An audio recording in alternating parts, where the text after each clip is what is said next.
ಮೂರನೇ ಸಲ ಆ ನೋಟಿಸೇ ಡೂಪ್ಲಿಕೇಟ್ ಐತಂತ ಅನ್ನಿಸ್ಕೊಂಡು ಅವಾಗ ನಾವು ಉತ್ತರನೇ ಕೊಡಲಿಲ್ಲ. ಅವಾಗೂ 10 ದಿವಸದ ಕಾಲಾವಧಿ ಕೊಟ್ಟಿದ್ರು. ನಾ ಅದಕ್ಕೆ ಉತ್ತರನೇ ಕೊಡಲಿಲ್ಲ. ನನಗೆ ಗುರ್ತಾಯ್ತು ಇದು ವಿಜೇಂದ್ರ ಮಾಡಿಸಿದ್ದಿರ್ಬೋದು. ವಿಜೇಂದ್ರ ಭಾಳ ಚಾಲು ಅದಾನ್ರಿ. ಅವ್ರ ಅಪ್ಪಂದೇ ಸಹಿ ಮಾಡಿ ಅಂತ ಹರಿಪ್ರಸಾದ್ ಹೇಳ್ಯಾರಲ್ಲ. ಹರಿಪ್ರಸಾದ್ ಏನು ಹೇಳ್ಯಾರ, ಮುಖ್ಯಮಂತ್ರಿ ಯಡಿಯೂರಪ್ಪ ಇದ್ದಾಗ ಅವ್ರ ಅಪ್ಪನ ಸಹಿ ಮಾಡಿ ಎಷ್ಟೋ ಸಾವಿರಾರು ಫೈಲ್ಗಳು ಕ್ಲಿಯರ್ ಮಾಡ್ಯಾನ.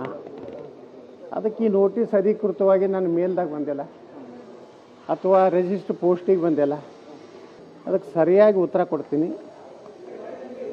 ಈಗ ಪಕ್ಷ ನಿರ್ಣಯ ಮಾಡಬೇಕಾಗಿದೆ. ವಂಶವಾದ, ಭ್ರಷ್ಟಾಚಾರ, ಅಡ್ಜಸ್ಟ್ಮೆಂಟ್ ಮತ್ತು ಹಿಂದುತ್ವದ ಪರವಾಗಿ ಮಾತಾಡಬೇಕು ಬೇಡ.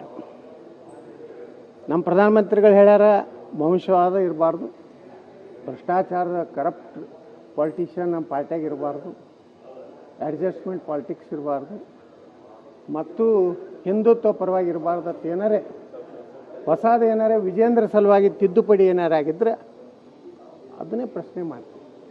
ಒಂದು ವೇಳೆ ವಂಶವಾದ, ಭ್ರಷ್ಟಾಚಾರ, ಹೊಂದಾಣಿಕೆ ರಾಜಕಾರಣ ಮತ್ತು ಹಿಂದುತ್ವ ಇದೊಂದಿತ್ತು ಅಫೆನ್ಸ್ ಅಂತ ಅನಿಸಿದ್ರೆ, ಅಪರಾಧ ಅನಿಸಿದ್ರೆ, ಇದೊಂದು ಕ್ರಿಮಿನಲ್ ಅಟಿಟ್ಯೂಡ್ ಅನಿಸಿದ್ರೆ ನಾನು ಅದನ್ನು ಒಪ್ಕೊಳ್ಳೋಕೆ ಪ್ರತ್ಯೇಕ ಸಭೆ ಮಾಡೋದು ಮತ್ತೆ ವಿಜೇಂದ್ರ ಮತ್ತೆ ಯಡಿಯೂರಪ್ಪ ಅವರಿಗೆ ನೀವು ಬೈತಾ ಇರೋದು ಅದಕ್ಕಾಗಿ ನೋಟಿಸ್ ಕೊಟ್ಟಿದ್ದಾರೆ ಅಂತ. ಪ್ರತ್ಯೇಕ ಸಭೆ ಎಲ್ಲಿ ಐತ್ರಿ?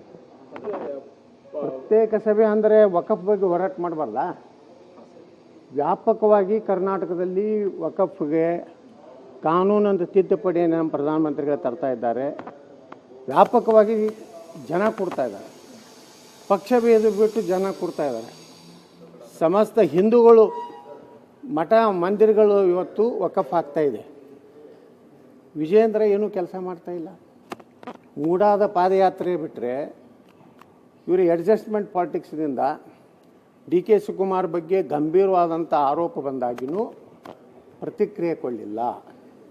ಡಿ ಕೆ ಶಿವಕುಮಾರ್ ನಾವು ಕೊಟ್ಟ ಭಿಕ್ಷೆಯಿಂದ ವಿಜೇಂದ್ರ ಇವತ್ತು MLA ಆಗಿ ವಿಧಾನಸಭೆಯನ್ನು ಮೆಟ್ಟಲು ಹತ್ತಿದ್ದಾರೆ ಅಂತ ಹೇಳ.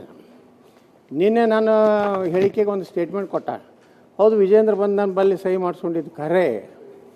ಹೀಗೆಲ್ಲ ಹೇಳಿದ ಮೇಲೆ ಮತ್ತು ಯಾವ ಹಿಂದೂ ಕಾರ್ಯಕರ್ತರು ಕೊಲೆ ಆದಾಗ ಏನು ಗಣಪತಿಯ ಒಂದು ವಿವಾದದಲ್ಲಿ ಏನು ಮಂಡ್ಯ ಜಿಲ್ಲೆಯಲ್ಲಿ ಒಂದು ದೊಡ್ಡ ಗಣಪತಿಯನ್ನೇ ಇವತ್ತು ಪೊಲೀಸರು ಒಯ್ಯಾಗ ನಾವು ಹೋಗಲಿಲ್ಲ, ತಂಡ ಮಾಡಿ ಕಳಿಸೋದು.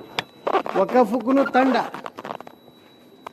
ಯಾರಿಗೂ ನಾವು ಮುಸ್ಲಿಮರಿಗೆ ಕಟ್ಟಾಗಬಾರ್ದು, ಎಲ್ಲರ ಜೊತೆ ಸಾಚ ಇಡಬೇಕು ಅನ್ನೋಂಥದ್ದೇನು ವಿಜೇಂದ್ರನ ಚಟುವಟಿಕೆ ಇದೆಯಲ್ಲ ಅದ್ರ ವಿರುದ್ಧ ಹೋರಾಟ ನಿರಂತರ. ಇದಕ್ಕೆ ಪಕ್ಷ ಅಧಿಕೃತವಾಗಿ ನೋಟಿಸ್ ಬಂದ ಮೇಲೆ ಉತ್ತರ ಕೊಡ. ಅಲ್ಲೇ ಬಂದಾನ, ಅಲ್ಲಿ ಅವ ಯಾವ ಪಾಟೀಲ್, ಅವ ಚಿದಾನಂದ ಪಾಟೀಲ, ಅವ ಅಲ್ಲಿ ಡ್ಯಾನ್ಸ್ ಮಾಡ್ಲಕತ್ತಿರ್ಬೇಕು, ವಿಜೇಂದ್ರ ಮನೆ ಮುಂದೆ ಪೇಡೆ ಹಂಚಲಕತ್ತಿರ್ಬೇಕು. ನಾಳೆಗೆ ನೋಟಿಸ್ ಕೊಟ್ಟಿದ್ದಕ್ಕೆ ಜಯವಾಗಲಿಲ್ಲ.